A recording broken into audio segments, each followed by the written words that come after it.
Hi.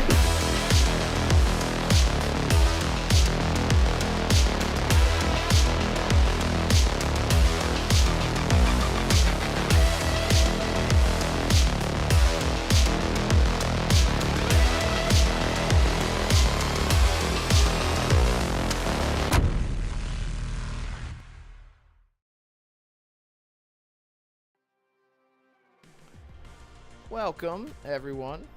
Renegade Realm Podcast, episode 116. Make sure I can be heard. Hang on. There we go. Thank you all so much for being here. Shout out to everyone in chat. I saw Barry Donnellan right off the bat. I need to blow this up to make that fit. There we go. Sorry, my chat isn't pulling up. Oh, there. Oh. Screwed that up. Great. This is a great start. Welcome, everybody. Shout out to Barry Donnellan, Ace Ventura Monkey. I love that. I remember that monkey. I remember. It's Timmy. What's up, man? Good to see you. BT Maverick. Arcane. Lotus Esprit. FarQ. Gray Monad. Frost. God, a lot of people here today. Drake Williams. FarQ. Channel member for 8 months. Says hi. Thank you so much. Yeah, thank you guys so much for being here. It was a pretty slow nose week. Yep, it was one of those slow nose. You ever have one of those, DeMarco? Slow nose. Every ding dang dong day that I'm away. It's my favorite. American Fury, what's up, man? I don't know how to podcast anymore. I'm so tired. I'm really out of it today, but we're excited to be here. As you can tell how excited I am. But seriously, thank you all so much for being here. And I'm just going to keep saying thank you all so much for being here until the show's over. True 77. Oh, look. A dandelion. Oh, man. We're going to talk about stuff and things and get into it and how EA doesn't like, loves money but doesn't like easy money. So really excited about that. But DeMarco, how are you, man? What you been into? Playing anything cool? I've been playing... Well, I started Deltarune. You know what that is? Yeah, no. Okay. Wow. Deltarune is a parallel story to Undertale, which you know what Undertale is. You've at least heard of you play Undertale. as a squirrel?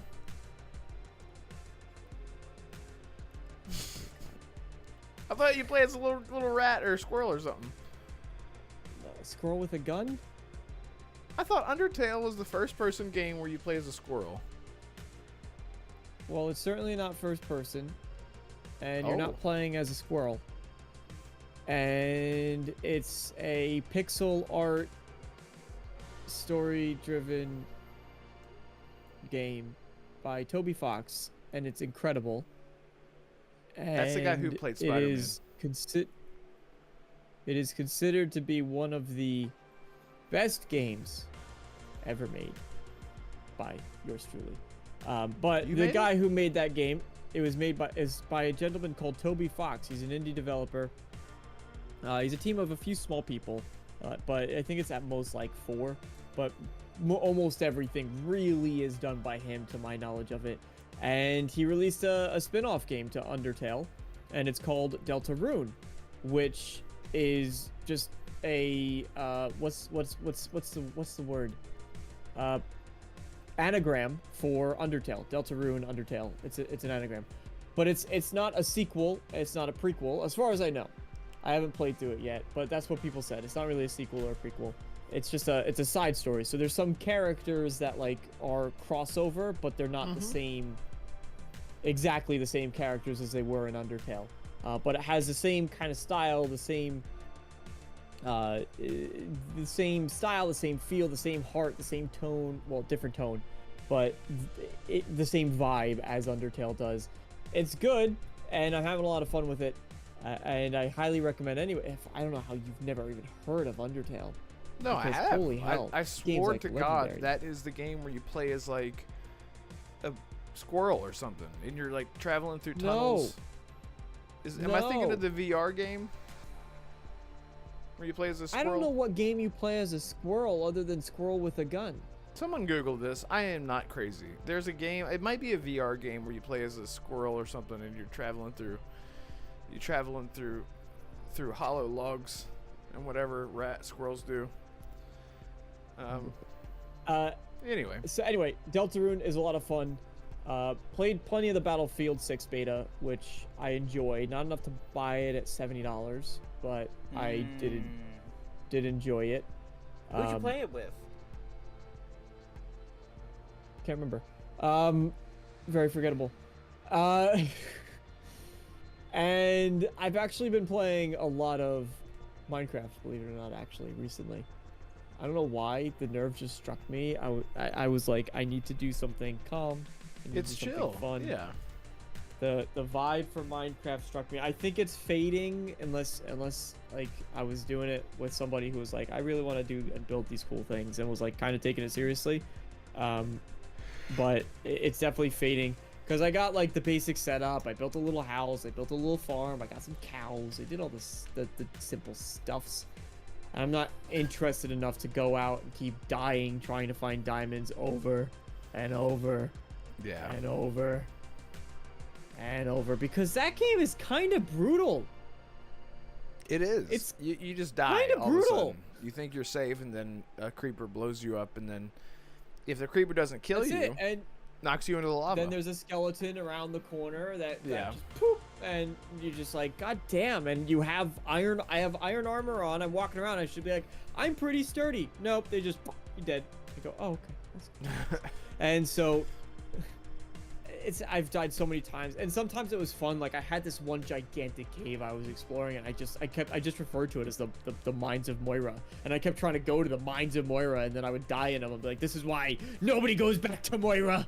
And so I was trying to do the return to Moira, and eventually it worked when I got my stuff back after half of it just disappeared, but it wasn't worth it. Wasted so much time. It's having a great time though. Really enjoyed it. Moria? Moria. Sorry, Moria. Sorry, buddy. It's like the mines of Moira. Moria. She was never. I forgot. If Jonas just woke up out of a cold sweat. Moria. Conker's Bad Fur Day, Super Lucky's Tale. No, I know what those are. I think I'm thinking of a VR game where you play as a rodent. That's all that I know. But I think Undertale, I always thought that's what that was, but I think I'm wrong. But yeah, thank you guys so much again for being here again, and apologies for low energy. I'll try to pick it up as I drink more coffee I got right here. But it's been and it's so effing hot. I don't know how, but it was like, oh, the temperature dropped, and then it's back to like 92 degrees again today, and it's just been so fun. So, but it'll be okay. Everything's okay. Assassin, what have you been into, man? Well, you should know, Red. We both played the Battlefield 6 beta. We played it with Holly too, and a fourth guy, but you know he was pretty forgettable on his own right. Did we? Oh, wait. I was like, wait, who did we really? Yeah, we all literally played. Don't ruin the joke. Don't ruin the joke. Yeah. Yeah. I also played Mafia: The Old Country. I didn't mean to play 5 chapters in a row on my first night, in my first playthrough, but I did. I really like it. Like it's a lot more linear than a lot of other games that came out this year. Yeah. And it's very refreshing. That. Yeah, it's but there's really still other been things refreshing. that you can do though. It really is. I do hate the discussion online about the game though. It's like you can't swim. I'm like, when has Mafia ever been about swimming? You can't can't swim in manually Halo land or on God of War. planets. Like what the fuck? Exactly. Let's not bring Starfield into this. Everybody's at a point where they want in games. Look, everybody wants games where it's like, I can do absolutely everything. And to be fair, you have something like a Red Dead Redemption that comes out, and it really sets. Rockstar. Listen, it really sets the bar. It really does. And then everybody expects, when now I'm playing this other game, like I'm playing whatever game, and it's supposed to have survival stuff, and it's supposed to have this, and it's supposed to have these mechanics and that, and I could go swimming, and I could fly, and I could shoot webs, even though it's not a Spider-Man game, and it's just, and it has character customization and the skill. That's so stupid. Yeah, That's it's a great so discussion to have unbelievably because stupid. I talk about this all the time, and especially like we're talking about like Bethesda. Like I was joking about Starfield, but I do think that the expectations of gamers do ruin their experience and like their perception of like what a game should be. Like just because Red Dead and Mafia are both third-person shooters where you can take cover doesn't mean that you need to be able to, pet your horse and like. Now, Red, if you want to be responsible and sensible and have common sense, would you compare the old country with, let's say, Mafia 1 Definitive Edition or Red Dead Redemption 2? Like, come on. Yeah. You would compare it to that developer's past games, not another developer's past game. Right. Like, that's just unfair. Yeah, exactly. I just think like genre, like with the genre, you would expect something specific, but it's unrealistic to do that. And all devs are different. I don't like that. I don't like, personally, I'm not a fan of that rule. I don't know what to call it. That assumption that you can't, because this game is made by a different developer, we can't compare it. Right? Because that's how every game, to improve on its formula, takes inspiration. Like Breath of the Wild exists because Skyrim existed before it. Right? Now, I'm not saying that's the reason it exists, right? You know what I'm saying, though. Like, it took a lot of inspiration. Well, I Skyrim. get that, DeMarco, So, but you can't just compare every single game to every other game. Like comparing Mafia to Red Dead Redemption 2, that's not a fair comparison. Well, don't Halo lose your 13 is not don't lose your Rockstar. train of thought, DeMarco. Go ahead. no, Assassin, you're right. There's certain comparisons that just aren't fair, but to say, like, we can't, to say just a broad stroke statement of, I can't compare this game to, if there's elements in it, for example, they both have third-person shooting, right? So I can look at Red Dead's third-person shooting, and I can look at Mafia's third-person shooting and go, I prefer Red Dead's.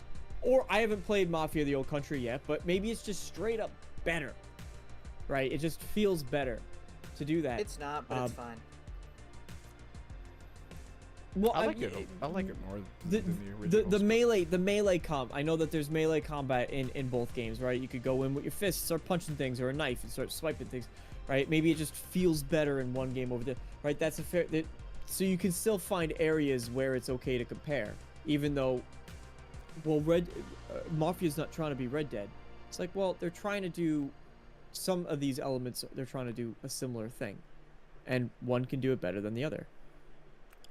Right, man, my camera froze. Sorry about that. I'm just gonna wait for it to fix itself. But yeah, so yeah, Mafia Old Country is pretty good so far. I'm really liking it. Like I said, it's very refreshing. I have this habit of like, I keep going back and like trying to collect everything and talk to everyone, and like you can do that at certain points, but I'm like, I've conditioned my brain like that every game is like this open world experience where I need to like collect everything, and there's really not like a whole lot of it. Failed to start camera. Go. I'm just gonna There's a leave that. couple of collectibles in the game, but I kind of like how Mafia did it. Like it doesn't expect you to like find every single collectible in the game, but if you want to, then great. But it's not like it doesn't treat it like a chore. Right, exactly. Yeah. And I just need to like just let the game be what it is and just let myself be taken through the narrative. It's really, really good so far. Like I love the opening. And I've gone into Mafia Old Country like completely blind. Like I knew nothing about it. I didn't watch any trailers. I only saw the like the reveal trailer. So I like knew what it looked like. I've seen screenshots and everything, but it's been great. Like I literally can't talk about it because it's so narrative driven, but I will say I'm loving the narrative. I'm loving the classic Mafia vibe that it nailed. Like I'm like, oh, I'm playing a Mafia game again. Mafia 3 is not a Mafia game. I'm sorry. I really didn't like Mafia 3 at all. It was such a chore. God, it was like 25 hours too long. I just wanted it to be done. It had nothing to do with the Mafia. Like it didn't. I just did not like it. So I'm glad that they're doing this, and I'm hoping like this will.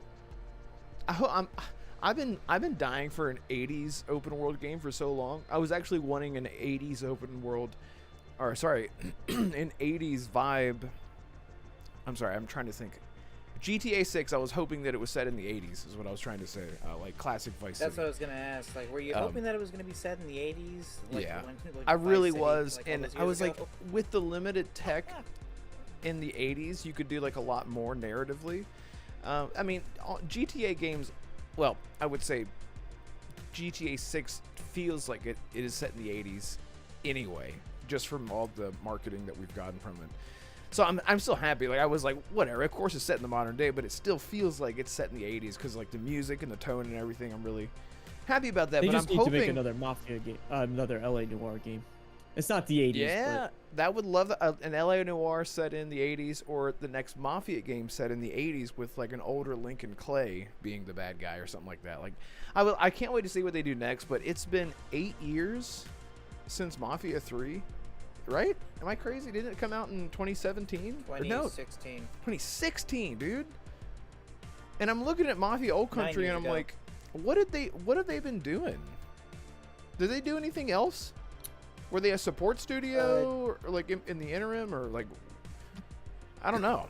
Maybe it's just been Chad so, can correct me, but it's just been I'm so pretty long sure to that see they this out were- of them. It's a beautiful game. There's nothing wrong with that. I'm just saying, like, this feels like a four-year dev cycle, not a 9 years, you know. So, but whatever. didn't they act as supports for GTA Online for a little bit, or was that always Rockstar? I don't know, man. I don't know. I don't follow them heavily enough, but yeah. I don't follow 2K Studios that well compared to the others in the industry, but I refuse to believe that Hangar 13 has just been working on Mafia: The Old Country for 9 years. That's and what I'm not saying. have been doing something else as well. And that's what I'm saying. Like, for Mafia Old Country scope, it doesn't seem like it took them 10 years to do. In 10 years, I would have expected 2 Mafia games, or like a much larger Mafia game. So I'm sure that they have had to have been contracted out to be a support or something at some point. That's just my guess. But anyway, I'm really loving it. DeMarco, you're part of the, or sorry, you're Italian. Are you gonna get this? Have you ever played? Are you into Mafia? Never played a Mafia game before. Wow. Okay. You just. I think I played a little bit of Mafia 2. Like, I had a demo on the Xbox 360. I did too. That was yeah. And it was cool because, as far as I remember, you were throwing Molotovs and shooting gangsters and whatever. And I was younger, so I was like, "Die, scum!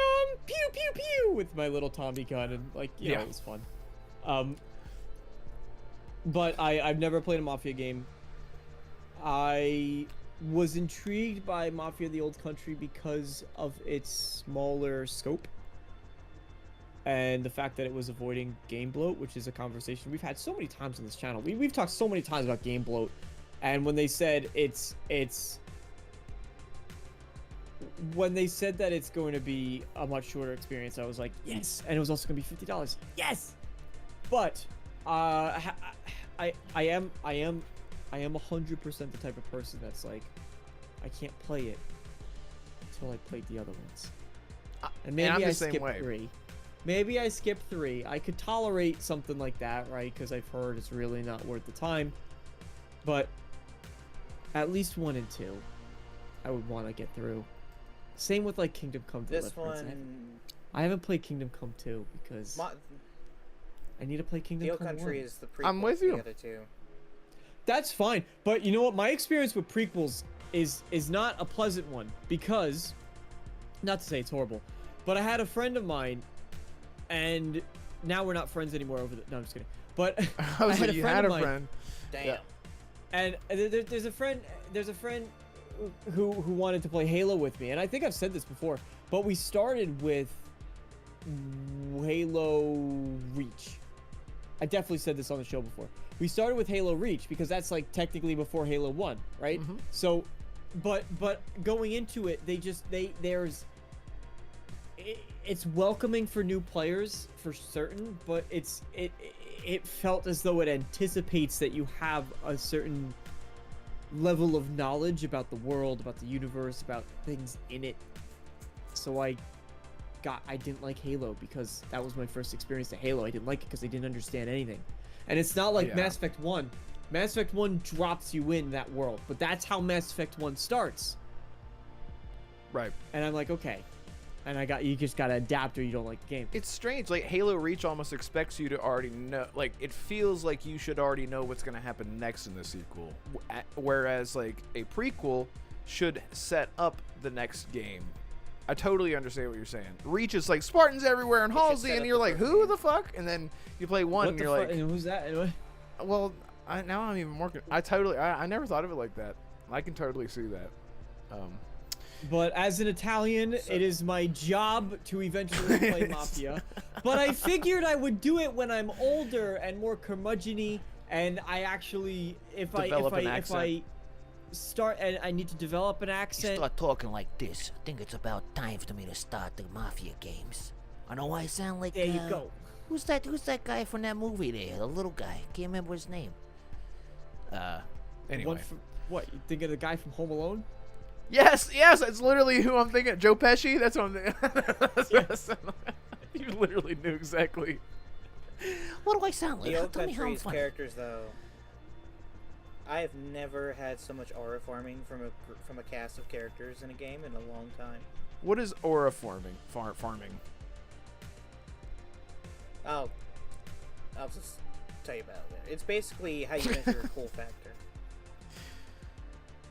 Okay, is this like virtue signaling, like the thing the kids are saying? Okay. Anyway, Mafia Old Country is a game. Can't wait to continue playing it. Thank you so much to Lotus Esprit for the 5 gifted channel members. That is so nice of you. Frost, Dr. Funkelstein, Unkilled Titan, Scrim Reaper, and Sean T. I haven't seen Sean T in here in a while. But thank you so much, Lotus. It's really nice of you. Really nice of you. And shout out to Yadani, who says hi. I'm good to see you. I'm so effing tired, guys. I'm sorry. I'm gonna fake it till I make it. So good to see you. Hope you're doing well. I know you've been busy. Oh yeah, he says miss y'all. Work has been crazy. Plus I started my own business and I have no hair left. Well, at least one of those things are good. Having no hair is perfectly fine. Ask me and hark you. I'm gonna pass out halfway through the show. God, that is awesome, Yudani. Seriously, and you are lying about hair. I've seen your hair. You have a luscious, a lot of lush. You have so much lush. Oh my God, assassin! What the fuck, dude? Oh my God, dude, that's ridiculous. I mean, you did not have to do that. You're here on the show. That is so... Seriously, though, thank you, bro. It really means a lot. 10 effing memberships. Assassin just gifted to Jax82, McShawn Williams, Stu Whiskey, Zealot, Noise Mofo, Go Blue, Delroy, Drake Williams, RSJ Fan, and Jacob Tupwa. Jake Tupwa. Look at that. He changed it up. Thank you for doing that, Assassin and Lotus. Now it's your turn to mark up. It's really no stop. Seriously, don't, because it's enough. It's enough. You guys being here. It's about family. It's about family. Let's save the measuring for when our dicks are out.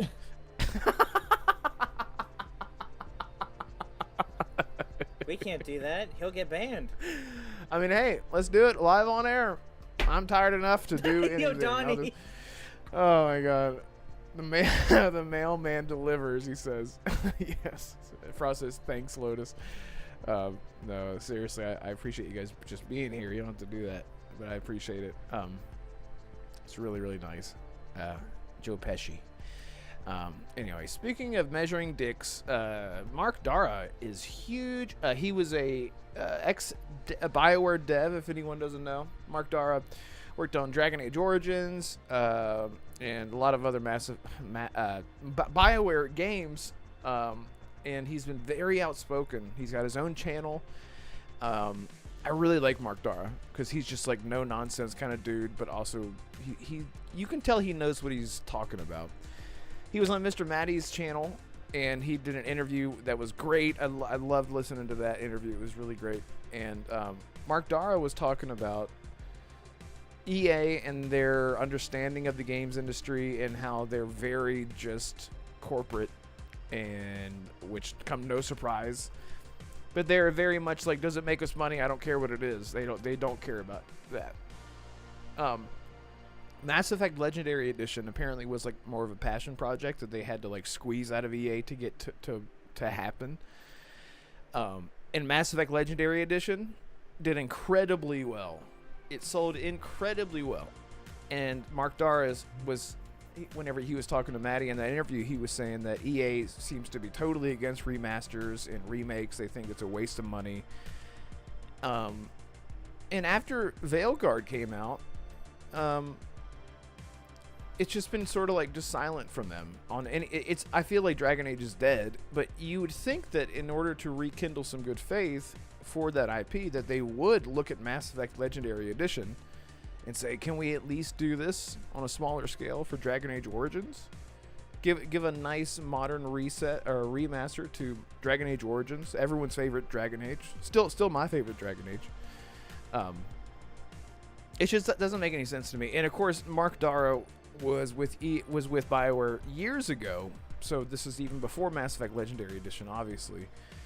But it's just surprising to me that we haven't seen any sort of like double dipping. Like the past 6 years has been, or more, there's been so many remasters and remakes, and they've been incredible. Of course, Capcom is leading the charge in terms of the quality of a remake, what a remake is. But yeah, I don't know. I mean, Assassin, do you think EA is stupid for not wanting to remaster games? I mean, So, what other let me just start remaster by would there saying be? This. Yeah. Well, first of all, if it was me in charge of EA, even before Veilguard, I would have greenlit a Dragon Age Origin remaster of some kind. It wouldn't have been a from the ground remake, but I would have done something. Now, you said because of Veilguard, you'd throw some goodwill out there and maybe remaster Origins, maybe 2. Yeah, like, or like 1 and add 2. Inquisition, like a Dragon Age trilogy or something like that. Even though they're not, I haven't played the original Dragon Age game, so I don't know if they're connected or not. You two would know that. They are.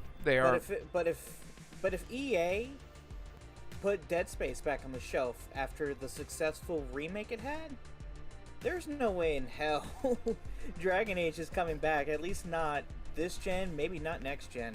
There's just nope. Dragon Age is dead in space. See what I did there? Yeah. Yep.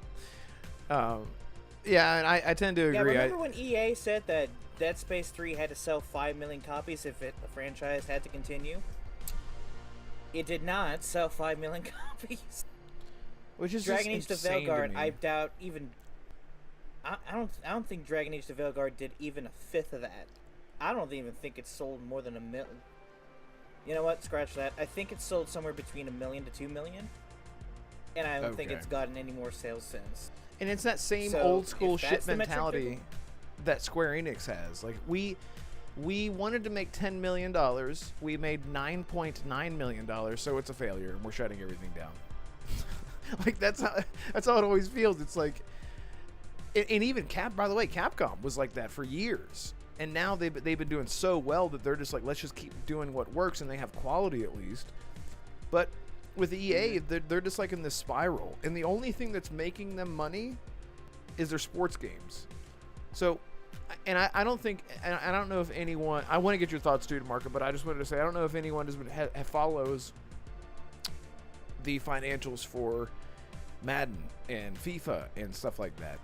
I'm not joking, I'm not exaggerating. There are people that spend tens of thousands of dollars on those games, the Maddens, the FIFAs, all those sports games, and I'm not exaggerating. Go look this up. There was actually a tweet that I saw a couple weeks ago where this dude was streaming, and he went through all of his purchases through Madden. He has spent $30,000. Right, and so I always say, if we want quality, if we want these big corporations to actually give us quality and actually listen to us, stop spending money on these just repeat games that have no substance to them. And everyone can complain and bitch about it. You can complain about PlayStation, you can complain about Xbox or whatever, but you're still paying them, you're still giving them money, and then they're just effing you in the A. But it's whenever I found that out, it's insane to me. Yeah. It's insane to me. But there are people that we know there are people that only play Siege, only play Call of Duty, only play sports games, only play racing games, whatever. And that's gaming to them. It's just that. And it's insane to me. It's insane to me. But that's just the world. Before you go to DeMarco, can I just say one more thing? Yes. Just say one thing. Can I just say that I don't understand why other publishers have not learned this lesson. I'm just going to keep going, I'm sorry. I don't know why other publishers have not learned this lesson by now. You treat your franchises like they're jewels. You don't treat them as if they're expendable. Like, imagine if Capcom remade Resident Evil 2 and just stopped there. Or let's go back a little further. Imagine they didn't reinvent Resident Evil and they didn't release Biohazard. Where would they be right now? Right. Because they've had a Game of the Year contender every single year since then. May not be everyone's favorite cup of tea, but they've made so much money from the remakes, from the Resident Evil remakes. They're actually investing in both new IP and bringing old IP back. Like new IPs like Pragmata and old ones like Onimusha. It's insane to me that other publishers have not learned that if you treat the franchises that you do have like they're your lifeline and actually do it right, then of course you'll be raking in money no matter what. And I know that there's a regional difference for Capcom because they're Japanese, they're more developer focused than someone like EA. But all I'm saying is, if EA just like listens to their fans and actually treated their developers right, they would be probably on top of the world right about now. Which, let's be real, after Battlefield 6, I'm hesitant to say that maybe they learned their lesson, but it is a good step in the right direction. But knowing EA, they're probably just going to stomp on their own foot and go right back. Well, in Battlefield, EA is confident in its pedigree with what's come before, but they also know that it has all of the empty slots to fill for live service to bring in more money. Now with games like Mass Effect and Dragon Age, there's not really too much room for that because people will feel that it dilutes the original experience by turning it into some sort of multiplayer game, which they tried with Inquisition, and it wasn't. I thought the multiplayer was like fun, but it still felt out of place. It wasn't like a thing that you would do every day. And they were going to do it again with Veilguard, and then they took it out halfway through. True77 says Legendary Edition sold 2 million copies as a remaster, and Veilguard sold 1.5 as a fresh new title. Yeah. There you go. DeMarco, do you think that Dragon Age Origins, or is there any like remaster do you think that would benefit from? No. Yeah, you don't think it's worth it? No, I don't think it's worth. Well, listen, I don't think it's as a fan of Dragon Age, I want to see the game remastered, right? But honestly, I'm not gonna lie. Dragon Age Origins would be a huge benefit because sort of but you could still go listen. You could go back and play the original Mass Effect 1. Yeah. And the original version of it. And honestly, the remaster, well, it looks a lot better. It does. It's visually superior in most ways. In most ways, I'll say, because the combat was overhauled too. One was huge. Yeah, I agree. Yeah. So they did polish that up, but overall, like, you can still go back and play the first one. And honestly, without looking by side, I guarantee you could do this placebo test and be like, which one do you think this is? The remaster? You put a blind study and you say the remaster has some changes to it, but they're minimal. They kept it very similar to the original. And you put it, and some people, like, you'd probably be able to guess which is which. But you know, like, it's close enough, right? It's close enough. So why now? I think about EA, and it's not worth it for EA because EA is looking at their sports franchises. I mean, it was said in an interview for EA. I forget who it was. I think it might have been Mark Darrah that said this. Actually, I'm pretty sure it was Mark Darrah that said on Darrah Does Games, his own YouTube channel, where he mentioned that I have a video on this too on my channel where I talk about all of this. Oh yeah, you did. Yep. Yeah, and I go into depth about this, but so they said that for a substantial amount of time, BioWare was part of the sports division of games, and like there was a manager who was in charge of just sport, and he's like, I don't effing understand what you're doing with your fantasy nonsense. Like, just go do your thing. And BioWare was allowed to do their thing, and they made great games. Now, there's some controversy when Anthem came out, like who's at fault because there was mismanagement at the studio. There was then corporate stepped in, but there was also some things where corporate was changing stuff, and so there's a lot of like finger pointing going on with that story. And at the end of the day, Red is the one who messed it all up. Mass Effect Legendary Edition, 2 million copies. Mass Effect 3 sold an estimated 10 million copies for Mass Effect 3. So now EA steps in, and so now, but think about it. Dragon Age Inquisition sold even more. Dragon Age Inquisition sold an estimated 12 million copies. So even within their umbrella, EA goes, all right, how much did we do? 2 million in sales? Or 2 million copies? What are we doing? We're bundling all 3 games with its DLC, and we only sold 2 million? Right? Because we have to think about this from EA shareholder. As us as fans, we look at that. We look at Oblivion Remastered. We go, Oblivion Remastered had 4 million players. That's amazing. And then someone's around the corner going, yeah, but you know, it's only like the average playtime is like 7 hours, which is an actual statistic or something in that range, right? And they go, so actually it kind of sucks. It's like, no, because most people who are picking up the remaster, the folks who are like, nostalgia, I'm in. And Right, they buy exactly. it, they play for a couple areas, Yeah. they have that fix. I don't need to go to the end of the game. I already played to the end of the game. I just wanted to see how it felt, go through some dungeons, do one of the Mages Guild questline again, feel this, and go on.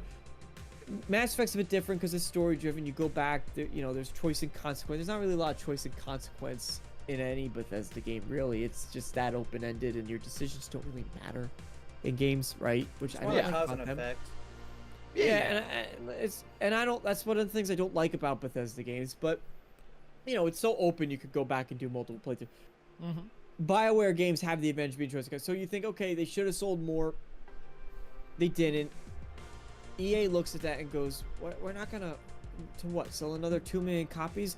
Just work on the next Mass Effect game. Mass Effect 3 sold 10 million. I don't know what Andromeda's sales were. Veilguard was 1 million. knows.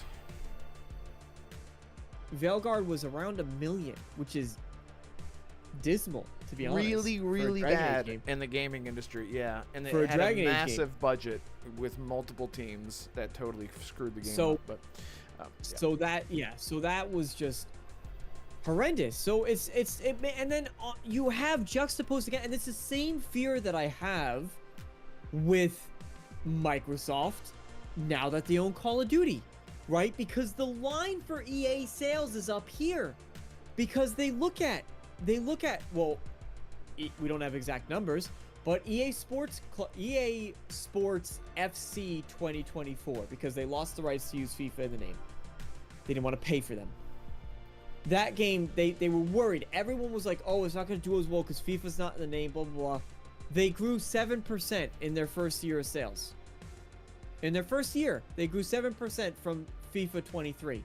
FIFA 25 had, they didn't, again, the specific numbers aren't out there, but they had double-digit percentage growth. So that could be anything from 10% to 99%, right? Probably means it's on the lower end. It probably means it's like 12% growth, 13% growth.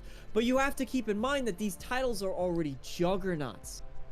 Yeah. Right? So I'd be curious, and I encourage, I didn't have the time because I was doing this all while you guys were explaining your thoughts, but I'd be curious to see what is the last FIFA game that we have a decent number, like a decent sales number on, and then go, okay, what's the 5% increase on that? What's the 7% increase on that? What's the estimate 14% increase on that? right? And you could figure out what approximately FIFA 25 sales are. And that's not including the people that are spending 30 grand in FIFA packs, in FUT packs. Yeah. So, quick question. Wouldn't so that the be bar- FC 25? FC 25. Yeah, and everyone in chat, you guys are awesome. I am reading everything that you're saying. I just didn't want to interrupt anyone, but again, thank you all so much for being here. If you haven't already, please hit the like button. If you're new here, consider subscribing. We go live every single Tuesday, 6 p.m. Eastern Standard Time. We would love to have you in the chat or new to the channel. That'd be great. But Palpatine was bringing up some good points. He was saying, and Fuzzy Tomato, everyone's making some great points. How large was the Dragon Age audience anyway? They're pretty niche. It's pretty niche at best. Yeah, I guess I could agree with that. I guess for its time, like in 2013, 2014, there was that hunger for another Mass Effect or another Dragon Age game, especially the new one. And Dragon Age Inquisition had great marketing. And it was a great game overall. It won Game of the Year for that year. It's not like it was bad, but... and keep in mind too, they're also, when they look at single player games, like even when you look at Mass Effect and Dragon Age, it's estimated that Jedi Fallen Order sold 20 million copies. And for launch week of Jedi Survivor was 30% higher. So 20 million is so even when they're looking at their single player back catalog of games, they go, well, Dragon Age, this, and we already know, Mark Darrah has explained that, like, they don't understand these fantasy, EA corporate does not understand these fantasy games. They don't get it. They don't really understand Mass Effect. They just don't get it. I don't know how, because you look at Skyrim or Breath of the Wild and it's like, hey, people like, whatever. So they look at their Star Wars game and they go, well, that's 20 million, and we have this fantasy thing that we're doing, and that was even Inquisition. They go, that was 12 million. It won Game of the Year. Yeah. Tons of awards for Inquisition. That only sold 12 million. Just do another Star Wars. Just do another Star Wars. Forget it. Yeah. Forget the remaster that only did 2 million. Right. Palpatine says Resident Evil. And Palpatine says Resident Evil has a huge fan base by comparison. Yeah. Yeah, and we're getting remakes alongside of sequels. Like they're killing it, man. I don't understand how we did a podcast last year. It was titled Capcom Cannot Miss, like, and they really can. They just have great IP and they're leaning into what works. Someone said now something. Imagine if Fuzzy brought up, Capcom has. Hang on. Imagine if Capcom. Someone said, imagine if Capcom. Oh, it was Fuzzy Tomato. Imagine if Capcom always shoved microtransactions into all their single player. Oh wait, yeah, which is true. They do, but they're not egregious. It's like $5 for like Leon in a tuxedo or Claire in a bikini or whatever, and it's like whatever. That's cosmetic. And they don't shove it in your face. They don't shove it in your face, exactly. It doesn't cost 20 a pop, because again, if you're just playing Call of Duty or you're just playing FIFA, you're not spending money on other games. You're spending money inside of those games. So there is a market that's cornered there for certain people. But those are really great points. American Fury loved the voice that you did when you were... I can't remember what you were talking about. You were talking about Mass Effect. Like, oh, I want to go play this game again. I don't know what you were saying. Shout out to Game Seeker. Oh, in relation to Sky, was like, oh, but people only play it. Yeah, Oh, people only played Oblivion Remastered for about like 7 hours. So technically, it's not even. Yeah. And I only stopped playing because I wanted a physical. Yeah, shut up. Game Seeker, thank you so much, man. He's so nice. He's gifted 2 channel memberships, one to Spartan661, who's also a great member of the community, and Brian Majetic. Thank you so much for doing that. It's really nice of you, man. Arcane says, the sad truth is that Dragon Age has had an identity issue since the beginning of the franchise, and that's continued hurting the series over time. Mass Effect has a consistent identity, yeah. And even in Andromeda, Mass Effect, the identity was still there it was the tone that was off, because we had a new cast of characters, and I liked the tone in Andromeda too, though. That's the Yeah, sad part. I and didn't like a lot of gonna stuff go back- around that game, but I liked at the end of that game. I really liked Ryder as a protagonist because my favorite scene in the game, or two of my favorite scenes, was like in the beginning. He goes to give like his shepherd speech, and you're like, all right, this is it. Like we're gonna do it, and then all the companions are like, yeah, all right, peace. I remember that. Oh my god, it's so funny. It's And so Ryder's funny. just Yeah. sitting there like, all right, good chat, everybody. Like, good Well, talk. And then Ryder's you coming finally back. get it at the end. So. You finally get it at the end of the game, and it has kind of that feeling, and you see like, you know. I'm excited to still, return. it was far from a great Mass Effect game, Yeah. but it had its moments. It definitely had its moments that I could appreciate. I am excited to come back. What if I the next remember Mass Effect is like the I remember there's a speech that Ryder gives. It won't be. I remember the speech that Ryder gives where he's just like, "We have a plan, right?" And he's like, "Yeah, we're gonna kick their ass," or something like that. It was, and like the music like cuts out. Do you know what the scene I'm talking about? And they're like, everyone's like, "We don't believe you at all. We're not gonna kick their ass." I have like the image in my head of my Ryder being like, "Yeah," and he like looks near the camera. He's like, "We're gonna kick their ass," and everyone's like, "Are we though?" Anyway, I put 100 hours in one playthrough in that game. Got almost all the achievements. I'm sorry. What was your question about Mass Effect Assassin? What he said? What if Mass Effect is like Veilguard? But it's not. It's not. EA, not, and this is yeah. again from Mark Darrah. EA has always was actually more of a joke. prioritized Mass Effect over Dragon Age. I think it honestly, I think because it had more monetization, especially with the multiplayer. I don't know if that's true or not. Maybe they just understand sci-fi more than they get fantasy over at corporate EA. But they've always had more resources. And also, again, it comes down to leadership, because one of the things that's interesting about listening to Mark Darrah talk about it is that the teams did not get along with one another. They didn't like each other. The Mass Effect team felt like they were better, then they had like a superiority complex going on. The Dragon Age team felt like the underdogs, and they didn't like the Mass Effect team because they felt like Mass Effect team was getting special treatment. The Mass Effect team in return didn't like the Dragon Age team because they were getting scolded by the Dragon Age when they were just like, hey man, we're here to help. Like there's so, and I don't know which version of the story is, and I don't know which version of the story is true, right? Because everybody's going to have their own perspective that's warped by the reality that they live in. So Yep. the fact is that the fact is, or a different scenario, maybe they're both right, or maybe that they're both wrong. Like you said, who knows? The likely situation is there's a bit of both. Like I'm sure there's some people that listen. I'm sure no matter what company you work at, there's douchebag. There's gonna be jerks. So Yes. I guarantee you there were some people at Mass Effect who thought they were better because they were on the Mass Effect team. Guarantee you there's like at least one or two people that are like that.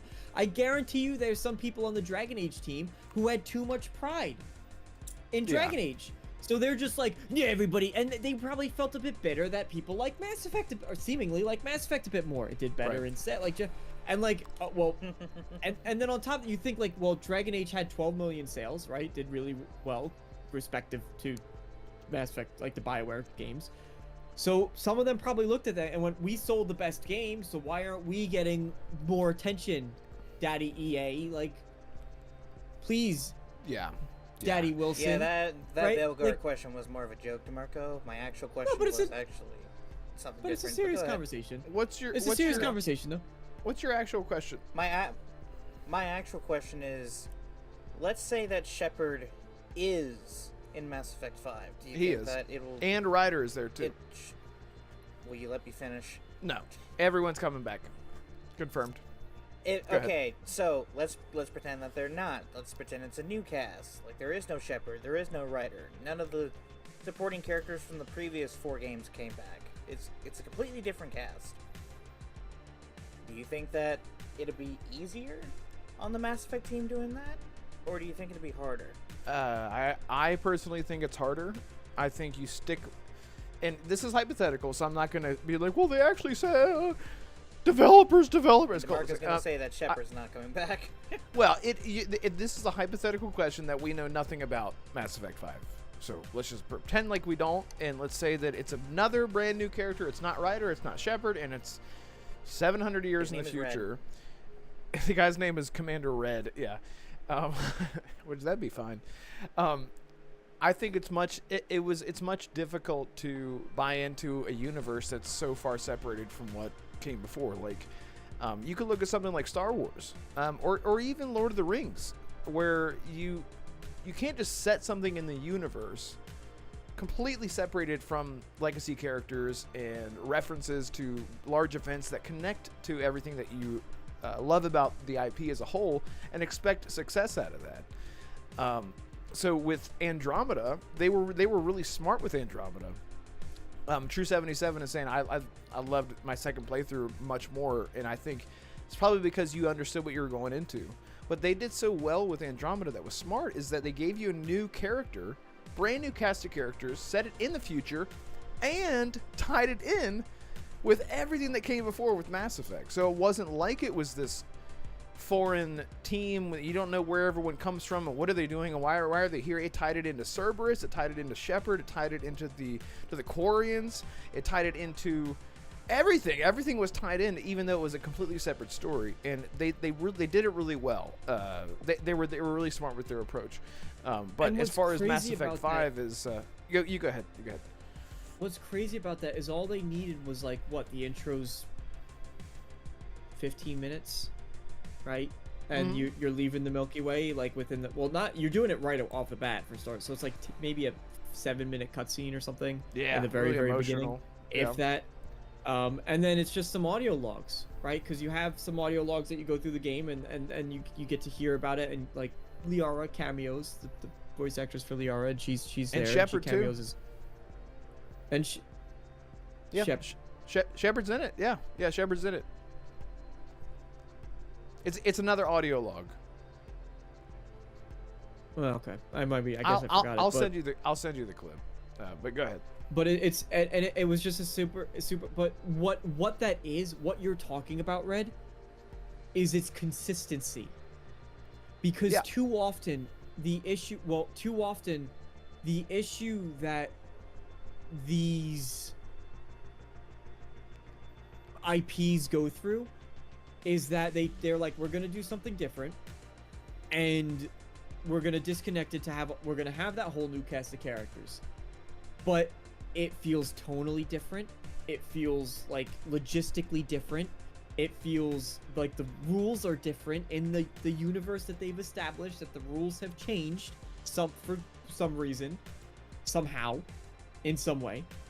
And so now you have something that doesn't feel, because there's inconsistency, it doesn't feel like the same universe. Right. That's, for example, like what a lot of people have issues when they're watching, for example, Rings of Power and anything new with Lord of the Rings. Anything new with Lord of the Rings that's come out, it just feels inconsistent. Like it's making its own rules. Yep. The Witcher TV show doesn't feel like The Witcher because it makes its own rules. It doesn't have and that's also like, it ties into something like Elder Scrolls, right? Elder Scrolls is going off in whatever direction it's going to continue to grow with Elder Scrolls 6, and it's losing some of that because they think it's less important. They're like, we got to push forward, we got to do new things. It's like, well, no, you have to do that, but you need to respect all of this over here. I would like to add though, if BioWare really wanted to make the next Mass Effect its own thing, but still keep it in the, I'd argue it's a bit more, because when I think about other developers who have made games like that, I immediately go straight to Persona. Like from 3 to 4 to 5, they're all like, it feels like Persona. They're all set in the same universe. It's a really great They're all set in the same universe, but the themes, how they summon their personas, like the vibes, even the settings, it's all completely different. But you'd know just by playing those 3 games that they are set in the same universe. They have some callbacks to the previous game before it. I'm not saying that it would be impossible for BioWare to do something similar to that, but then Mass Effect is not an anthology series. It's an RPG series that builds off its world building first of all. I'm not saying it's impossible for them to do it, I just think it'd be a bit harder for them to do it. So, with that being said, if Shepard is returning like Red says, then yeah, they'll have an easier time. You think he is? I thought you said he wasn't. No, I've always said he is. It's very obvious that he is. Okay, we had. In fact, I remember. Was I it don't remember Arcane what that said it wasn't, or I don't remember what swear episode. One of you guys said. I think Arcane I don't remember what said. episode it was, but we had a discussion. It was a discussion that we had where we were like, Brett and I were just like, unless you're brain dead and stupid and you have no friends and you live in a closet and you're just a loner and you're 90 years old and you're, we weren't that mean about it, but we were just saying like, unless you really are just kind of trying to mask it, it's basically like, it's obviously Shepard is going to return in some capacity. Yeah, and they've teased it in Mike Gamble has said who's in charge of Mass Effect 5, he has said, we know how fans pick things apart, so every time that we create a trailer or a teaser, we throw all of those little teases in there because we know you guys are going to do Morse code, literal, they added in Morse code and fans had broken the code for more teases. They do it on purpose, and everything points to Shepard coming back because you see like a Rex character and a Garrus character. You also see Ryder. You also see Liara. Liara is obviously she's. Where did you see Ryder? You keep saying Ryder's there. Where do you see Ryder? So there is a clip. It's a clip when Liara is looking for Shepard in the snow when she's climbing on the Reapers and she brushes her thing off. There's a shot in True 77. Help me out. There is a shot of a Ryder character with the flat face helmet. You know what I mean? Like the Andromeda, where it like comes all the way back, like the glass comes all the way back. A Ryder character wearing that N7 Mark II armor, and then you have what looks like a Solarian, you can't. That's in the one singular trailer that they launched. You can't see what they're wearing. I need to share you. I've talked about it. It's not N7 Kate. It's Paragon 7. I need to share you her videos where she picks all this stuff apart. She's one of the ones that have been doing all this like crazy work. That gets quote tweeted by Mike Gamble all the time. What if it's not Shepard but his son? Liara and Shepard's son. That's also a theory. That's also a theory. But anyway, look, there is concept art. And video footage showing they're all standing next to the Mudskipper, which is like another ship in the next Mass Effect. And you see a Krogan, you see what looks like Ryder with the explorers, you know, the classic Andromeda helmet. I could go on and You're on. really going all in with the conspiracy theories. But you can see it. It's obvious. Like I just need to share it to you. I don't want to bore the audience, but trust me, guys. Just trust me, bro. True 77 says, correct, there's a ton of theories showing characters from both galaxies. Yes, you see the Angara from Andromeda interacting with what looks like Geth, like Legion, like it like they're just like a prominent race in the galaxy now. Like arguing with Angarans and like Liara as like the chef. I don't want to spoil too much for people who haven't played it, but it's all connected. And there is a video that I have to share to you, DeMarco, that I think you will love that she did. And I can't imagine how many months it took her to put this video together. It's incredible. What the context is and concept art is what he's saying. Yeah. Exactly. I need to find it and share it to you, DeMarco. But anyway, everything's coming together. This sequel that will be a sequel to Mass Effect 3 and Andromeda. I think that they're slapping everything together. I don't know what the hell we were talking about. We got off track, and I love it. And shout out to everyone here. Really appreciate you guys. Subscribe if you're new, because someone just now unsubscribed. Every time we do a podcast, someone unsubscribes because they're like, this isn't what I signed up for. Or I don't like that guy's toothpick in his mouth. But really appreciate everyone who is here and who has been with us for years now. It's wild to think about that. We're almost 3 years old. The podcast turns 3. We level up every December, right? Assassin? Every December, I think. December, yeah. Yeah, so we're 4 months away from being on this for 3 years, having the Marco on here for 2 years, obviously, at this point. It's been great. So really, really appreciate all the support. Thank you, Assassin, Lotus, Game Seeker, and all the channel members. It really, really means a lot. But yes, go ahead. Yeah, our first show, I think, was like a week before that year's Game Awards. Back in like 20... I think it was 2022, yeah, because that's when they showed off Alan. No. Either way, yeah, it's been 3 years in December. Been a long time. I can actually look right here. 2 years ago. When Sapio was our other guy. Yep, and I almost got in trouble for using someone else's art, and I had to email them and apologize, and it was great. They were so nice, though. December 31st, 2022 was our first ever show. Oh, yeah, no, we talked about doing the show in early December. Then we actually did it at the very end. Like, we wanted to do it for the new That's year. easy to keep track of, though, right? It's like January 1st. It's another year. Yeah. It's another year for us, yeah. Yeah, True77 says, I subscribe for Toothpick. Screw Mass Effect. Yeah. Yeah, thank you.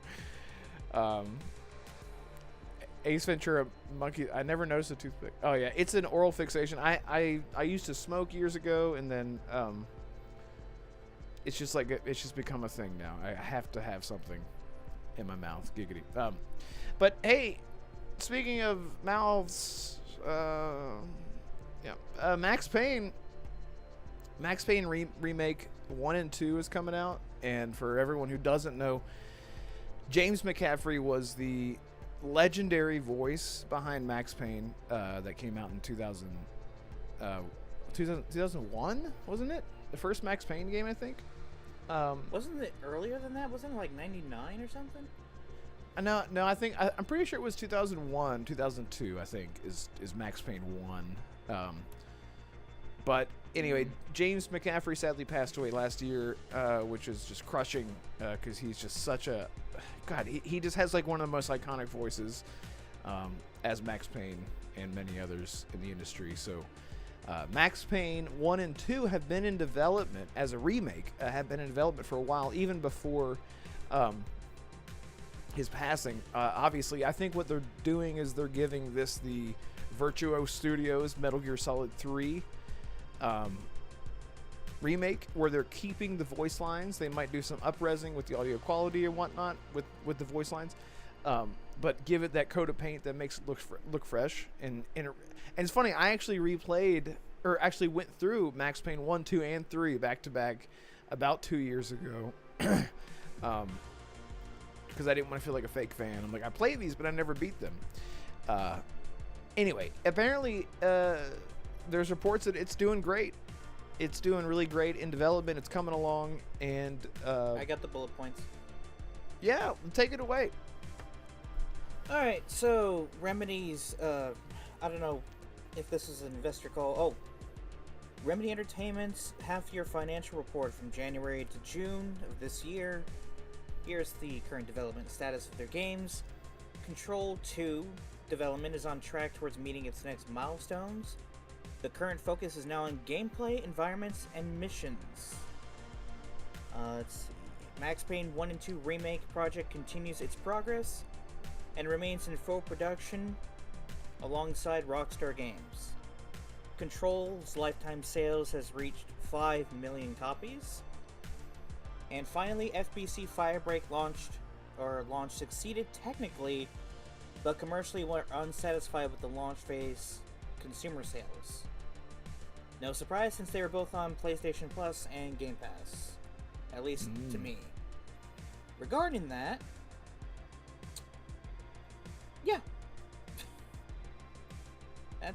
That's what Remedy's got. Yeah, and Control 2. Yeah, and Control 2. Wasn't there a leak about Control 2 where you're not playing as Jesse Faden? No. I don't know where I heard this, but I heard that you're not playing as Jesse Faden in the next Control. That she's sort of like the bad guy. Whatever. We just keep going into theory mode on this show tonight. It's great. Anyway, Max Payne. Another mob game. So DeMarco, I almost just said Italian has played it. DeMarco, you've played I can't fucking think and talk. No. No, you haven't played. Okay, you haven't played Max Payne. Okay, great. Haven't played any of them. Max Payne was one that I never, to be honest, have really had too much interest in. Okay, yeah, it's sort of like it has like this delivery of story that was like really like grindhouse. It like reminds me a lot of like Sin City, if you've ever seen that movie, like where it has like the voiceover and the comic strips and everything's so gritty and dramatic and I love that kind of stuff, like because you can't take it too seriously, but at the same time you're like, this is so artistic and unique, especially for its time. And of course this is help me, Remedy's legend, the studio head there, which I can't think of his name. Oh boy. Well, no one's gonna help me. Someone in chat will tell me, because I can't believe I'm forgetting his name. If Holly was still here, she would punch me in the face. He was the face of Max Payne for a long time. Sam Lake? Sam Lake, thank you. Yeah, and it's because he's another one of the... I don't know how the fuck I forgot his name, but anyway, he is a visionary in the video games industry. He's sort of kind of like the Kojima in his own little pocket, in my mind, where he's always got like these ideas, but like, he's like, I don't know if it's going to hit with everyone, and because it doesn't hit with everyone, it stands out as niche, similar to how Kojima games are as well. But I love the Max Payne games. But Assassin, you've never played Max Payne either. Are you interested in? Yes, I am, because after playing Alan Wake 2 and seeing what Remedy's been able to do with Control, I have not fully completed it. Yeah, I'm very excited as to what they can do with Max Payne. Like, this is a good opportunity for me to actually try out that franchise, which a lot of people seem to love back in the day, and franchise that apparently a lot of people are excited to come back. Yeah. Speaking of coming back, Holly is in the chat. So, that was a crazy coincidence. I'm like, if Holly was here, she'd punch me in the face. I can't believe that I forgot his name, because I love Sam Lake. A story by Sam Lake and Kojima would terrify me, though. Oh my god, can you imagine how fucking weird and amazing it would be? Oh my god, I can't even. How would that even work? I don't even know. Yeah. Oh my god. Yeah. But anyway, there's not too much to talk about other than their development is going really well. I'm really excited because Max Payne 1 and 2 I think could really do well to like revitalize that franchise. Obviously, we don't have James McCaffrey anymore, sadly, as the voice actor. So continuing that story forward.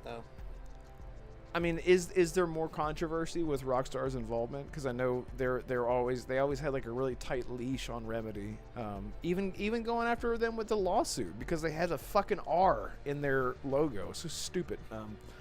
So whatever they're doing. No, I'm just saying. I was just asking because Rockstar, they like to keep the games that they develop in house. That's how we got horror stories like L.A. Noire and Max Payne 3. So I'm just curious, do you think that maybe Rockstar is, loosening their leash a little bit, or do you think they're just, being hands off, but I mean, just publishing it? I would hope that Rockstar would be, if there's any company that they could trust to bring them some tertiary money, I would think it would be Remedy after working with them for 20 years. And this could be a way to help fund Remedy's original projects like Control, like an Alan Wake 3 or whatever. So I'm sure that it was in Remedy's best interest to go after a remake, and instead of doing another Alan Wake game, like an Alan Wake remaster or whatever, or remake, they wanted to go after something that's more of a cult classic. So can we get Quantum Break on everything, please? Just remaster that game and just put it on everything. Quantum Break still looks great and it plays great. Like I played it recently in the past few years. It's still so good. My dream Remedy game would be Alan, Jack from Quantum Break, and Jesse all like in one trio game. Yeah, because they were already there. Like 3 separate stories and just have like chapters for each character. Yeah, because we got Jesse Faden, like her alternate reality version of her in Quantum Break. And then Jack. With his time powers. With his time powers, and then there's so much that can be. The Remedy verse is so cool, man. Like, and it's all it was connected. implied that Alan was the one that gave Jack his powers. Like, apparently that's the conspiracy theory, that Alan was the one that messed with the device at the beginning of Quantum Break, and that's how Jack got his powers. That's really cool. That makes sense. I mean, it makes sense. Like, he did the same thing to Jesse in Control's DLC, if I recall. Yeah, because all of that's connected to Satan, or AKA the I don't get into spoilers with Alan Wake 2. Alan Wake 2 is incredible. God, that game is so good. The interpretations of different deities and whatnot in that game is, I love in media where you have like a movie or a TV show or a game or whatever, and they interpret, entities like, Cerberus or Satan or werewolves or whatever, and they turn it into like this more grounded, like, oh, this version of Satan is more grounded and more like cosmic than we were thinking of, like a red man with a pitchfork and horns or whatever. Just has a random comparison. And the Remedyverse does that so well. Like it's so cool, man. Like I want to see more games in the Remedyverse that build on the universe. Every Remedy game builds on the Remedy universe. Makes it the RCU more interesting. The RCU, exactly. But yeah, DeMarco, if you don't have anything to say about this, it's totally fine. But Remedy, they're doing well. I'm excited for. I was a fan of Control's story. I wasn't a fan of the gameplay. I ended up about 10 hours in. They have great accessibility options, which I love, but they have, like, you can turn on invincibility in one-shot mode. I just turned that on and just ran through it for the narrative, because I just wanted to get through it. The game felt so claustrophobic to me. It was just nothing. You're just running from hallway to hallway, and it was just an uncomfortable experience. But the story was really great. So whatever they do with Control 2, personally, I hope it's just not set in the building. It's just concrete and offices. It was very liminal, I think is the word that I'm looking for. It was incredibly liminal and claustrophobic is how Control 2 felt. You just don't want it set in the old house, basically. Yes, that's what I don't want it set in the bureau in the old house. I want them to do something different with Control 2.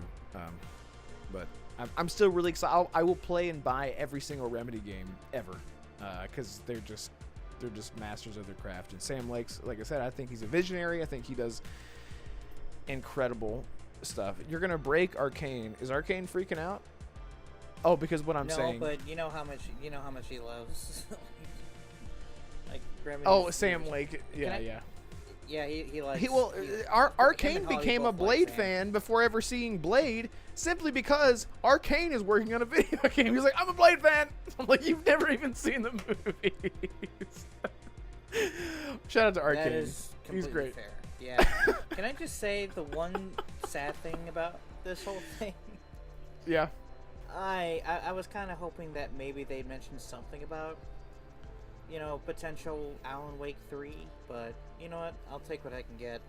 I need to replay and finish Control before I even think about anything else Remedy related. Yeah, I have the movie version saved. I have like all these playlists on YouTube, and I have game movies as a playlist, and I have Alan Wake 2, Alan Wake 1. I have Control on there as well. But Holly says Remedy needs better combat. Yeah, I think it's very deliberate. Like Alan Wake 2 is very deliberate. Like it's just like a dude with a gun that can kind of dodge, and it's all he is. He's not like a superpower man. But then Control was like, Control was all over the place. You were like a Jedi without a lightsaber. That compared to RE2 and Dead Space, like at least Alan Wake 2 gave you a dodge button. In those two games, there's no choice of dodging. Yeah. Anyway, again, as always, thank you all so much for hanging out with us tonight. We have another quick little thing to get into here. So if you haven't already, please hit the like button. Share us out on Twitter if you can. That'd really help. Subscribe if you're new because somebody unsubscribed. Subscribe! Every time we do the show, someone unsubscribed. It's great. So shout out to the 30 people here watching. It really, really means a lot. Thank you so much. So Gamescom 2025, and that's on August 20th, right? Or no, 24th. 19th. Perfect. Okay. 19th. Great. So literally a week from now. So hey. There No, we there's go. no chance we'd be able to watch it together. There we go. Well, we'll see. But I'm No, but we can always make that like the main topic. Arcane says that was What me. did I am subscribed from being called a fake Blade fan. Damn. You can't argue with me, bro. He was like, I am so excited for Blade. And then, like, a couple months later, he's like, I went and watched Blade for the first time. I'm like, I thought you were... It was like a backwards approach Don't to worry. the IP. I'll take But- care of this. There we go. Didn't even see it. Don't know what you're talking about. We love you, Arcane. Taken care of. Oh, solved. man. I can't. There's a future. Holly says there's a future game show on the 20th. Oh, maybe that's what I was getting it confused with. Yeah. It's we're coming up. It's almost it's showcase season. We're coming up on all kinds of fun showcases. But anyway, yeah. So Gamescom's coming up, and Resident Evil 9 is going to be there. We also got some news that Resident Evil 9 will, as if anyone should be surprised, but Leon is going to be the one of the main characters, and that Leon is in his 50s now, which is crazy to think about. But he's in his 50s now in the chronology of the franchise. So a lot of people are thinking this is going to be like his send off. I don't need to see anything else with these types of games. Like, I'm already so ingrained into the universe. But I don't know. What would you guys want to see, DeMarco? What would you want to see from Gamescom? Like, we're expecting Starfield. Arcane was yelling at me, so Oh, he was yelling at me. oh, did he come back at you? He was yelling. He wrote a message in all caps, so he was yelling at me, and I see. didn't like it. I see that. Yeah. I would rude. like to see what I would like to see from Gamescom as far as Resident Evil goes. I want to know a bit. I mean, we don't yet know. It's gonna be the third. The rumors that it's gonna be third and first person, right? Yeah, it's No, optional. that's not a rumor. That's confirmed. Yeah. Oh, that's confirmed. That was confirmed. That was confirmed when the media got. So Capcom actually pulled the media aside. They showed them like the first 30 minutes to an hour of the game, and they showed off how you can seamlessly switch between first and third person when you're playing with Grace. I'm not sure if it's only with Grace, I but would I'm say it's assuming for that both. it also works with Leon. Yeah. But you, All right, no, then that's I'm confirmed. interested. You can switch between two. I know you like the horror stuff with first person, like they did with 7. want horror. Yeah. And even Resident Evil. I apologize. I'm not the biggest RE fan. Like, That's fine. 4 No, you was can with ask Leon. us. 4 is Leon, 2 is Leon, 7, Okay, 6 4 is is Leon. the one I know though. 4 is the one Yeah. I know though. So 4, like, they're not horror games. They're thriller. But I don't want to say they're horror. I want to be scared. Yeah. I want to be uncomfortable. I would like to have the, oh god, what were the vermicelli, the dollhouse from 8 Village. 8 Village. Yeah. want- oh my god. I want Bro, I had to turn off That my as a audio. whole game.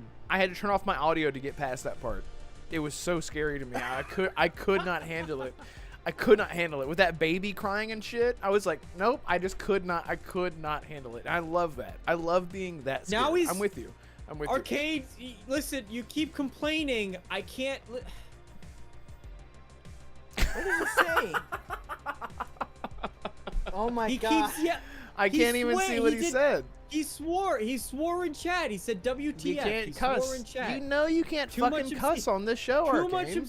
Too much obscenity from Arcane. It's not okay from him. He has a kid. You have a child, Arcane. What the hell's the matter with you? You can't be doing that. I'm doing this for you. It's tough love, Arcane. It's tough love. You're gonna become a better person after all these. Jesus Christ. I want to be scared. I want to be peeing and pooping and crying all at the same time when I play a Resident Evil game. Yep. And the last game that was able to get close to that was Alien Isolation. Yeah, that's a good one. So can we?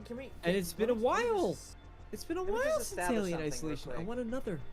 You want to pee and poop again? Something real quick between the three of us. Would you guys say that you're hardcore horror fans like I am? Like no. To the point.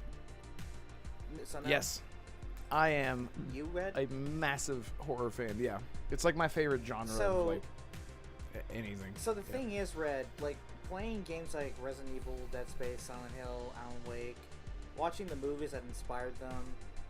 To me, like yes, obviously horror should be obviously the main attraction for any Resident Evil game. But the thing about that is, like for me, who is obsessed with horror, it's very hard to scare me. Like whether I'm playing a game or even in real life, it's very hard to do. I guess I've just become so desensitized. You're just a badass, is what it is. Let's just call it what it is. Well, there's it's gonna be very hard to scare someone like me, but I don't. Maybe DeMarco has like a less threshold for that sort of thing, but yeah, I get what he wants, and I completely agree. I think that the next horror game for Resident Evil should absolutely be scary. But, you know, someone like me, it's a bit hard to do that, but maybe for DeMarco it's not. So, I agree, yes. Horror should be the main focus. Trying to just politely call me a wimp. Yep. I love that. He's like, I think his threshold is just like a lot weaker than his threshold. Yeah, you're just trying. You're just a wimp. I was trying. So I was trying to make it positive for you, man. So DeMarco over here, I have to point as if I was Assassin. Right, he'd be pointing up at my picture. You said that you're not a hardcore horror fan, so how should I know? DeMarco over there is just a big old baby, and is a wimp, and he's a scaredy cat of everything. Yeah. But me, I'm not scared of nothing, because I got my big boy pants on, not pull them up tight. Exactly. So thanks for that. That is not at all what I meant. No. No. I do get scared. I can get scared. Easier. So I'm a bit more. I am a bit more sensitive to horror things. There's certain.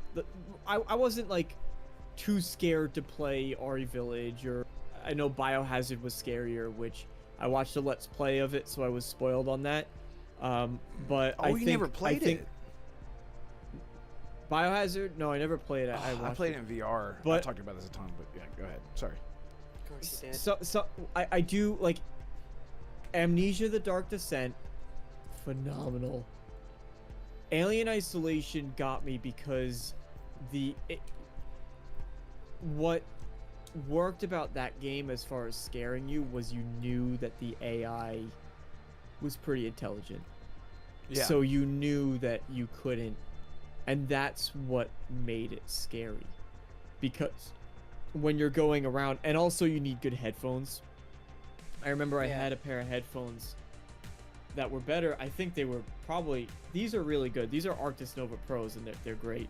Arctis is great. I had a pair of Corsair headphones, and I remember just hearing it, and the way the sound design was in that game. You could almost hear the alien breathing from behind the wall, but it sounded like it was behind the wall.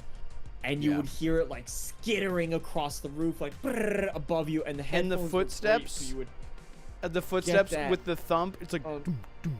like you could like feel, because like the footsteps were like so bassy that when you heard them coming, it wasn't like I can't like make the noise with my mouth, but it's like it's not like slapping footsteps.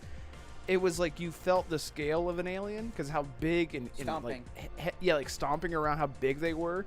So whenever they were like far away, it's like doom doom, and then they got closer and it's like doom doom doom, and there was like no music in Alien Isolation to signify, oh, I'm in trouble, I'm in combat. There's no combat music. It's just like the sound of the alien. They nailed that game. I'm with you, going man. around. Yeah, and it was unpredictable too. That was the other part. Was it can be like, it might be searching over here and it's kind of looking around, and then just randomly it just decides nope, and it just yeets itself off into like the ceiling or into a vent or something. Or alternatively, it could just be like, I'm looking over there, and that's where you're hiding, and then you're just like, and the whole everything you've been planning, you've been going slow, you've been creeping, and your just whole everything just is torn to waste, and you cannot play that game as a save scum. You can't, because it just completely ruins it. Like, you let yourself die. Oh, I got caught, I'm gonna die. You need to live with the consequence. You have like things that can kind of scare it. You gotta use that, because that just adds to the tension of all of it. Yeah. 100%. But like that's what I want to see from RE, right? Is that I want good AI, because that's makes the game scarier. I want the atmosphere. I don't want to have like the quirkiness of, you know, I hate when horror games do this, when they're like, oh, there's a scary thing over here, so they like either pull the camera or they just guide it so heavily where you might be like in a narrow, so the only thing you could really see in your field of vision is like this box. Like the scariest thing to, and then so you're gonna see like, oh, something creeped out the corner. The scariest thing to me, or what's scarier, is when you can be looking around the environment like this and you might miss that thing that just lurks away out the corner of your vision. Yeah, you might miss it because there's no loud noise. There's no like jump scare element to it. It's just there, and that's when you know you're getting stalked. Yeah. And if the AI is good enough to warrant the threat, right? Because it needs to be backed up. It can't just be like, well, I know this is what I've learned, the way the AI works, and this is its cone of vision, and if I crouch, then I make less noise. And blah, blah. Right. That's why I think a lot of modern games aren't scary, because they're so formulaic in that.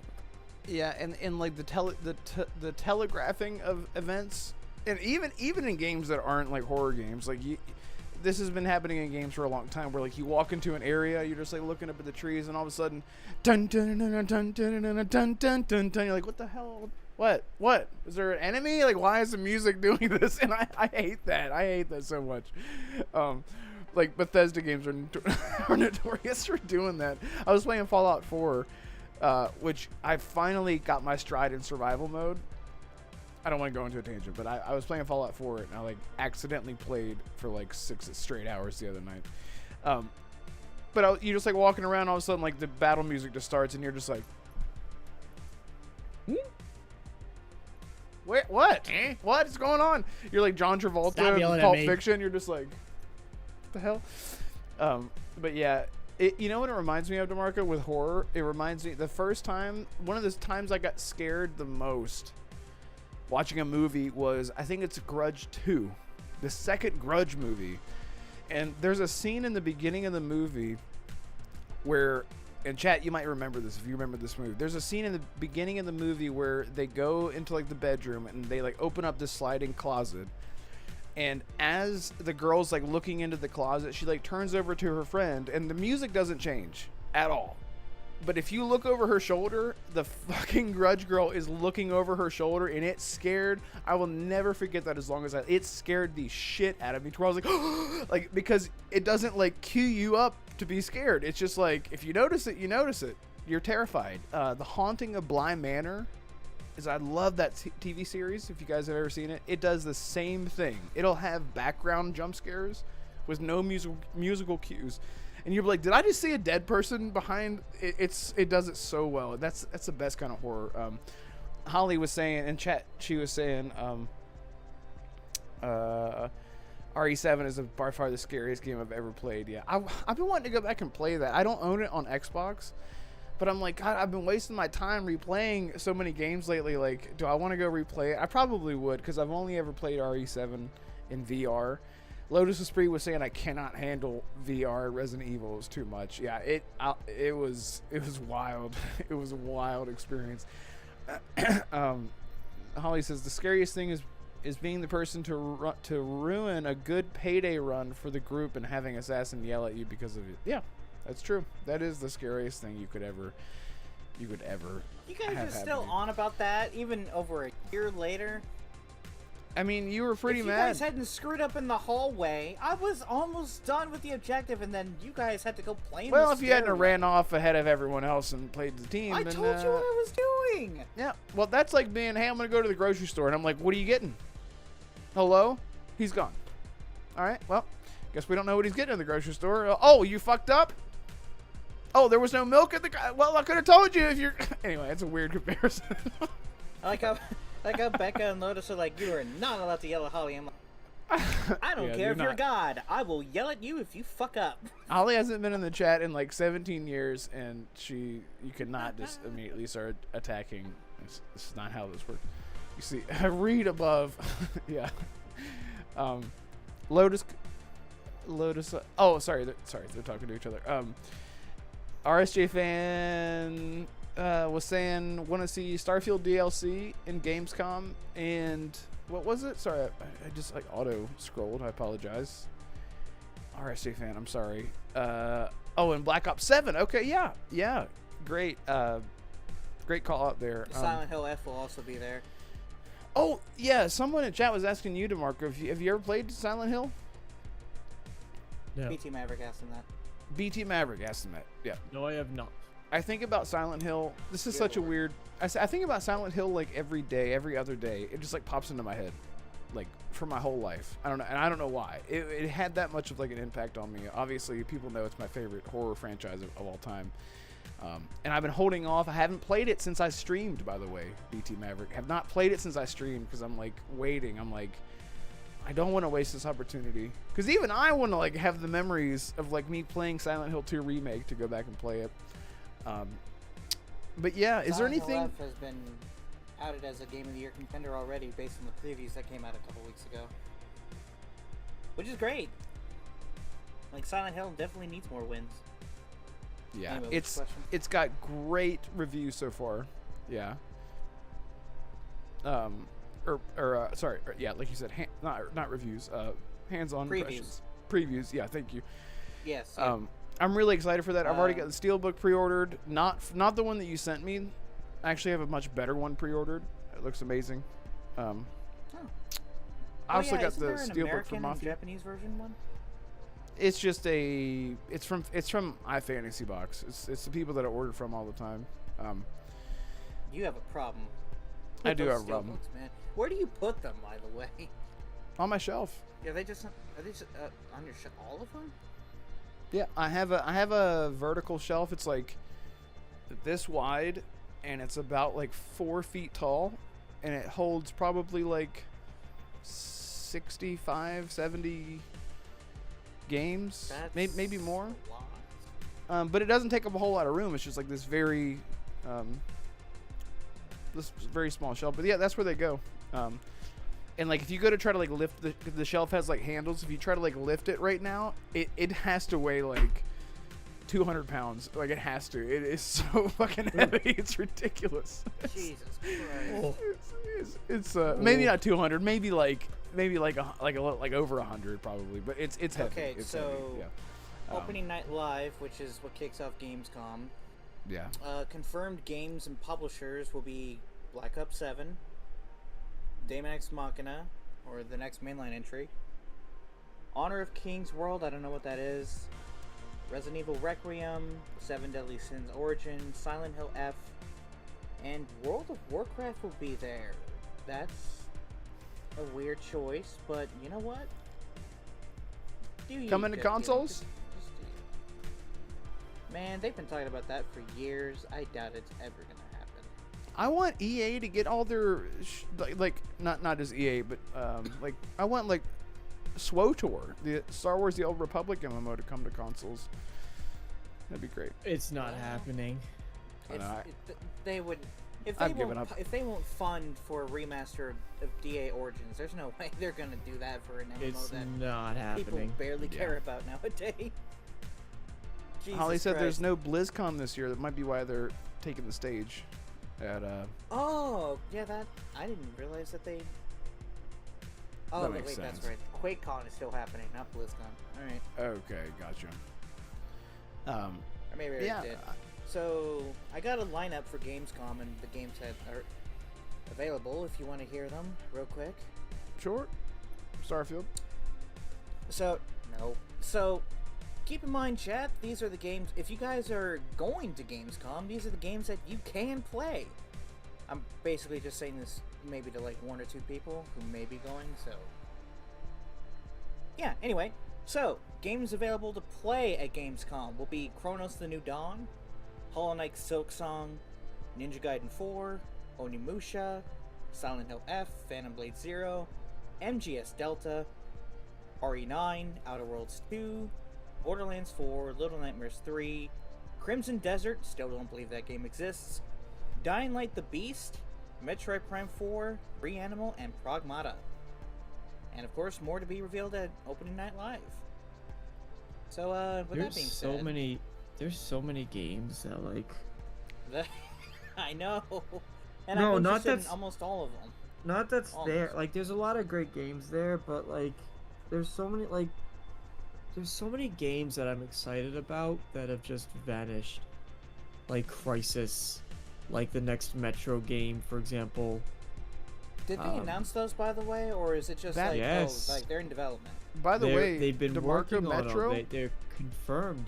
Metro might show up at Gamescom because they've been teasing stuff lately Will it? about Oh, seeing. Like I finally. follow a YouTuber. Shout out to him. Game with Dave. He's a stalker centric YouTuber that's been sort of branching out. He talked about Metro recently and talked about that studios has sort of been popping up a lot.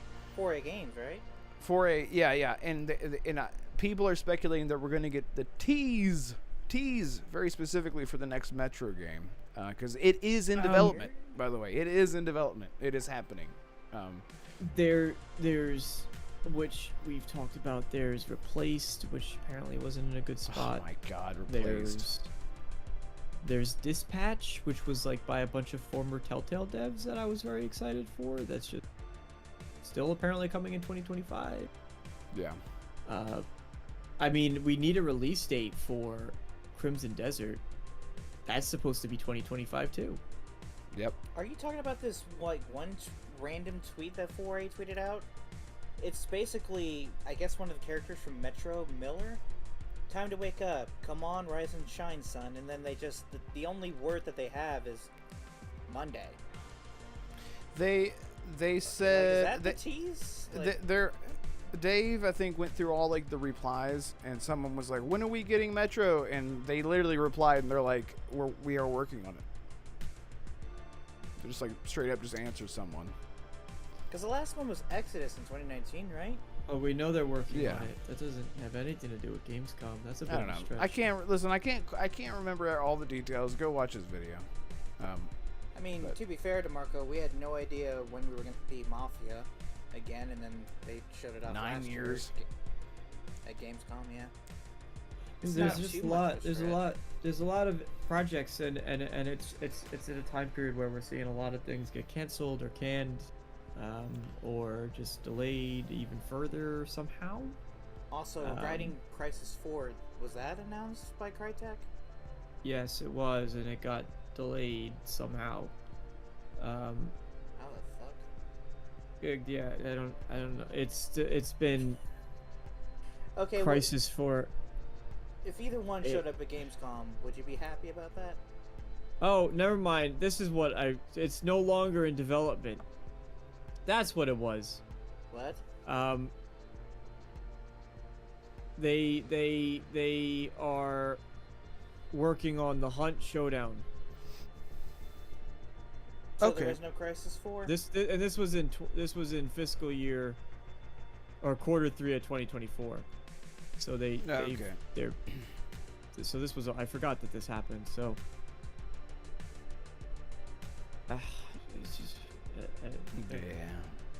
Yeah. You know what? I want DeMarco to get a win. I want Sega to show off Alien Isolation 2. Oh yes, that'd be amazing. That's a thing. I still can't believe they actually in a tweet. That's a thing. Last year, the creative director for the first game was like, and to celebrate the 10th anniversary of Alien Isolation, we are excited to announce that the next game is in full development. Oh, I'm still surprised that Sega even greenlit that after 10 years. Well, it was because of the movie. Yeah, I know. It's just I like success stories like that. Even 10 years later, Sega's we didn't exactly hit the mark the first time, but let's do it again. And Alien Earth has gotten crazy good reviews. The TV show. I didn't know Timothy Oliphant's in that, and I was like, now I'm gonna watch it. No, I was already planning on watching it, but I love that guy. It's a good time to be an Alien fan. I'll tell you what, but I'm excited for Alien Isolation's great. I put myself in a bad mood, but now you put me in a good mood. Thanks. Alien Isolation 2, baby. Still I forgot. Sega. I completely forgot. I completely forgot that was in the works entirely. You're welcome. Okay, when someone says that online though, like we started development, does that did they start that week or something, or have they been working on it for a few months? No. At that stage, I mean, it's gonna vary obviously from company to company, right? But my general assumption is we started develop. It's usually I would put it in the same rough timeline as what you expect with Blade when they made their announcement teaser. They're like, "Yep, Blade's in development," and they showed that little cinematic, but it was really they're past the concepting phase. They know they probably have the general story down, at least an outline of it. They know the style that they want to go for. They have the tone of the game. Those details are figured out. They've done concept art. They're probably not done with concept art, but they've gotten the feel for what they need to. So the active development. They might even have a vertical slice of the Maybe. where they say, okay, this is how it's going to feel, so now we just have to make that into a game, which is still a massive task. I cannot wait for Ryan McCaffrey to review the sequel this time. Oh god. That infamous I saw 5.9 out of 10. Someone in chat said they gave it a 5. Yeah. Still can't believe that. I mean, listen, bad. Listen, they didn't cave to the pressure of what everyone else. They didn't get caught up. I mean, they're reviewers, so they had their own early access, seeing what. But they're talking to their friends. They know each other. They're talking and seeing what you think about the game. That's what. They didn't cave to the peer pressure of what everyone else was giving the game, and I have a lot of respect for that. I have a lot of respect when someone does come out and say, and it works both ways, right? Someone such as RSJ fan or Red, they come around and they're like, man, I think I would give Starfield an 8. I would give it a 9. Right? I have a lot of respect if you can stand by that. Alien Isolation, giving it a 5 when everyone else is saying it's a 10, it's a 9, it's an 8. I respect it. Yeah. Respect. And respect to everyone. Oh. Still love the fact that that review gets so much hate. I remember when Ryan went to he was doing a guest appearance on Xbox Era I think last month, and the very first question from the community was, "Hey Ryan, do you stand by your Alien Isolation review?" And he got a bit hyperactive. It's like, are we still fucking talking about that in 2025? Yes. McCaffrey? Ryan. Yeah. Yes. Ryan, yeah. I like him a lot. I do. He has some good takes, but at the same time, some of the things he says is just dude, you're a little bit tone deaf there. Yeah, I'm not sure. But anyway, yeah. Shout out to everyone who's hung out with us tonight. It's been such a fun show, and thank you, Assassin, Lotus, Game Seeker, and all the channel members. You guys it means everything. This is what keeps the show alive, and kills the show apparently, because everyone unsubscribed. I'm just kidding.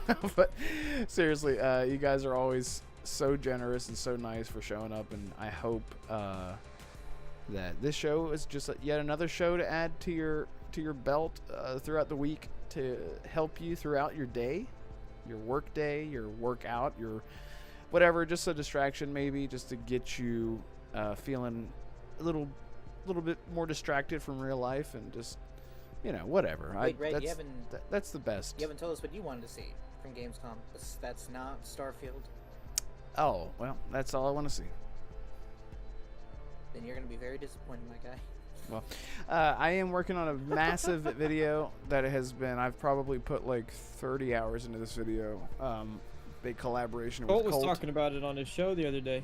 Yeah, with Colt Eastwood doing a big Starfield video. I'm really happy. I'm like, so it's been so much work, but I'm really proud of it. It's been a lot, and I've had so many tech issues just with Premiere. It's been a nightmare. That's just some behind the scenes stuff. Just I have no idea.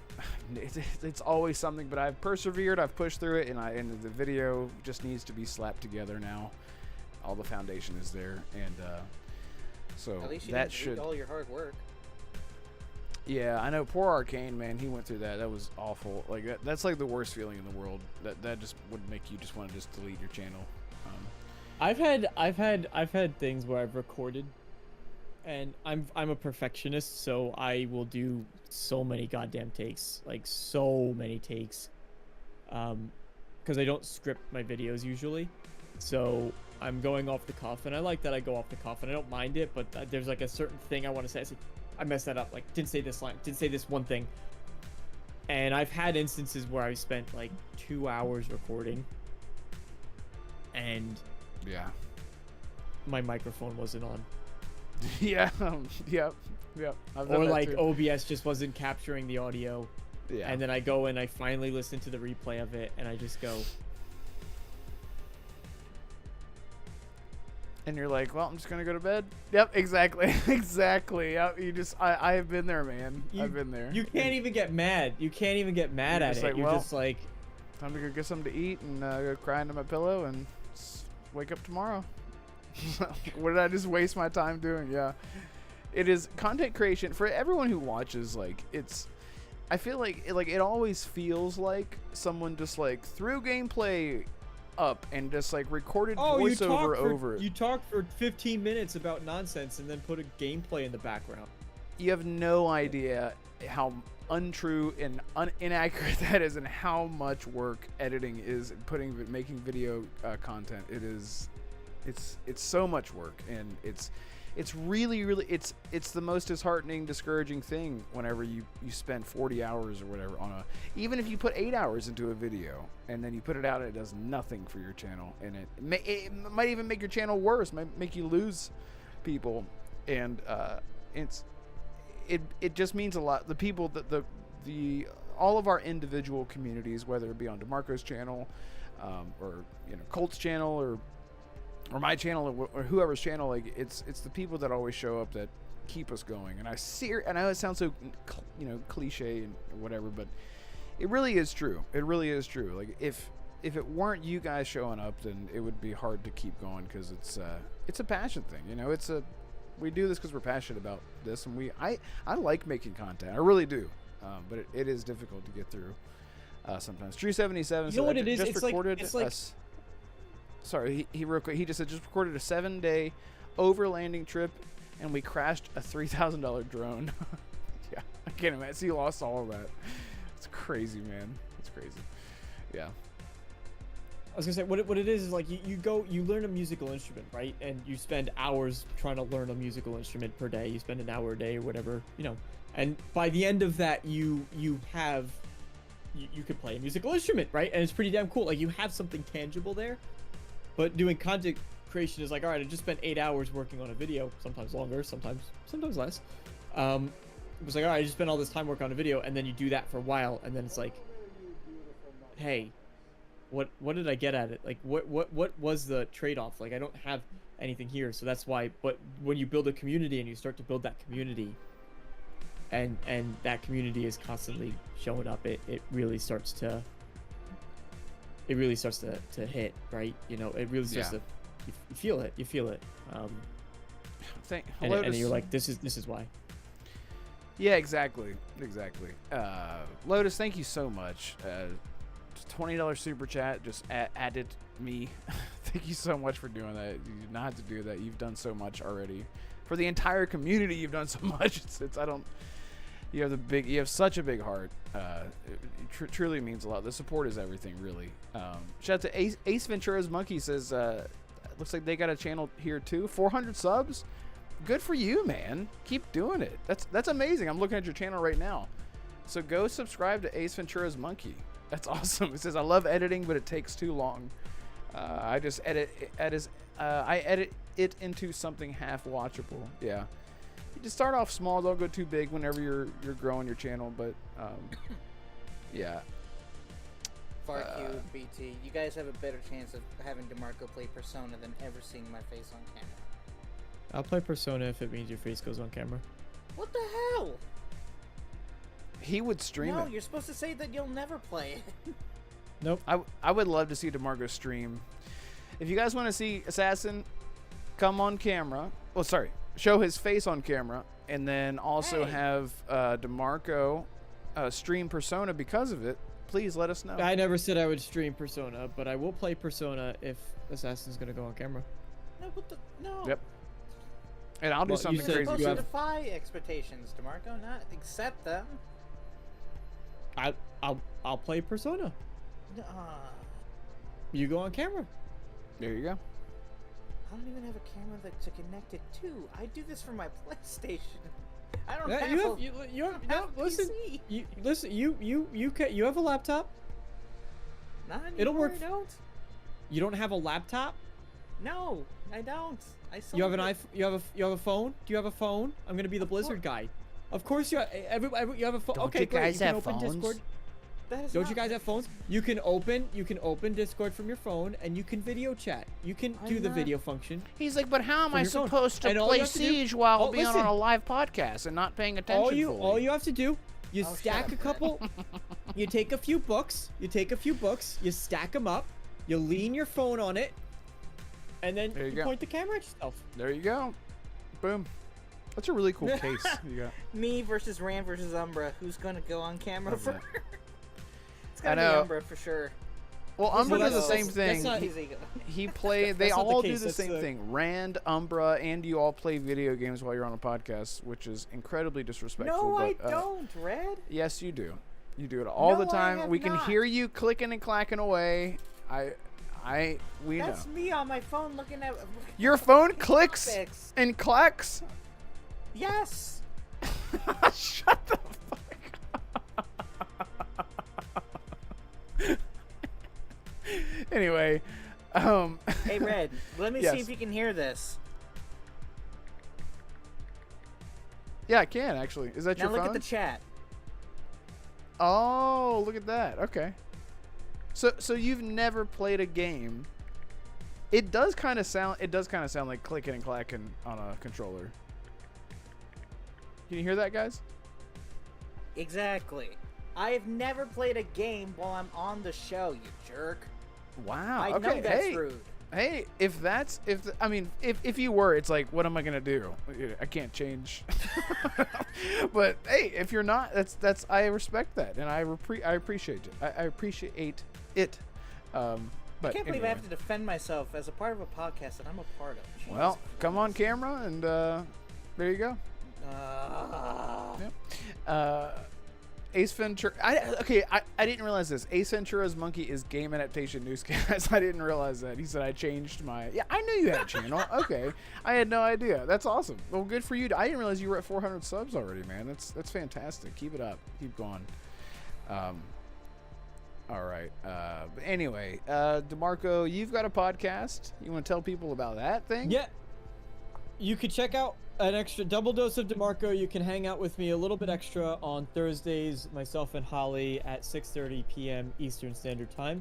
And if you're at all interested in Wolfenstein series, I just put out a video that I was very excited about because Great it's video. some good information about the fact that Wolfenstein 3 might be coming next, and I sort of go down this rabbit hole of looking at what's been going on with machine games, you know, sort of the if you're interested, sort of the speculation about why people were saying another Indiana Jones game was probably coming next, and I justify why it makes sense that it's going to be Wolfenstein instead, and sort of go through this whole deep dive into all of it. It was really quite fun together to do. I was really happy with that video. So if you're interested at all in Wolfenstein 3, consider giving that a check. Leave a comment, let me know you stopped by. But otherwise, Thursday, 6:30 p.m., myself and Holly over on my channel, description below. There you go. And again, that's in the link in the description, as he said. So please go subscribe to DeMarco. And that's where you'll find, like he said, find Holly if you want more Holly and him together. It's a great, fun, just chill podcast. I love your show. Even if I don't show up in live chat, I'll always save it, always like it, and always listen. So it's a great time there. And loved your Wolfenstein video. I really did watch the entire thing. And the Starfield video. Or not Starfield video, but the Bethesda video. I watch all your stuff. That was on Bethesda, and True 77 kind of gave me a good compromise. I will never be on camera, but I could be a VTuber. You gonna have a drawn lady? I'm not playing Persona. I'm not playing Persona if you VTube. I'm only doing it if you're on camera. That's fine. Oh, VT Maverick, thank you so much, man. He gave a gifted a membership. Thank you so much to Joseph Lemons. Thank you so much for doing that, bro. I really appreciate it. BT, I always forget that your profile pic is Starfield. I always forget about that. Yeah. But yeah, thank you guys so much for the support tonight. It's been incredible. And again, apologies for my low energy. I'm just so out of it. I'm just so out of it today. It was hot and if you stop long getting and married hard. every other week. Yeah, I know. God, and tomorrow I have one final wedding video to do, and I'm free. Oh my God, I'm like, it feels like being in prison. Like I'm finally getting out. So anyway, you can Assassin. start doing YouTube full time again. Yeah, and that's in this. By the way, everyone, this Starfield video that's coming out is really important. So even if you don't care about Starfield, whenever it does drop, it would be great if you just leave a like. You don't even have to watch it. Just leave a like to get it up there in the algorithm because it's been a lot of work. It's very important for the algorithm. Just click on the video, just click like, put your headphones in, and listen to something else.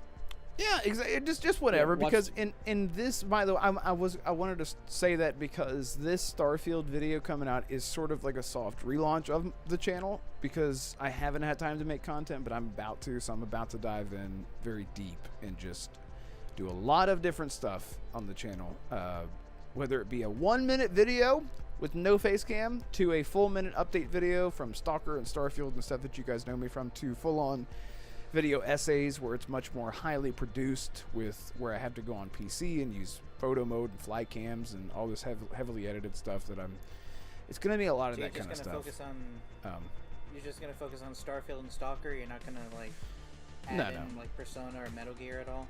No, that's just the example. I am trying to.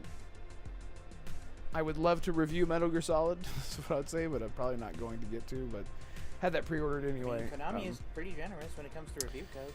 I know. Yeah. We'll see what happens, but you got to shoot your shot. It doesn't matter if you're 100 subscribers or 100,000. I got to shoot your shot. But anyway, so that's what's going on with the channel. So look out for that. And Assassin, where can people find you? You can find me on Twitter at Assassin52, exactly as it is spelled in the chat as well as on screen. I do not focus on content creation like these two fine gentlemen, and I'm perfectly okay with that. It just means I'm able to play more games and able to actually discuss video games a lot more, if I'm being honest. Maybe someday I'll hire an editor and maybe do some videos like I was doing before, but for now I'm just content with playing more video games. Also, Red, if you're really gonna do if you're gonna remaster your channel, you might want to let your audience know what exactly they're getting into.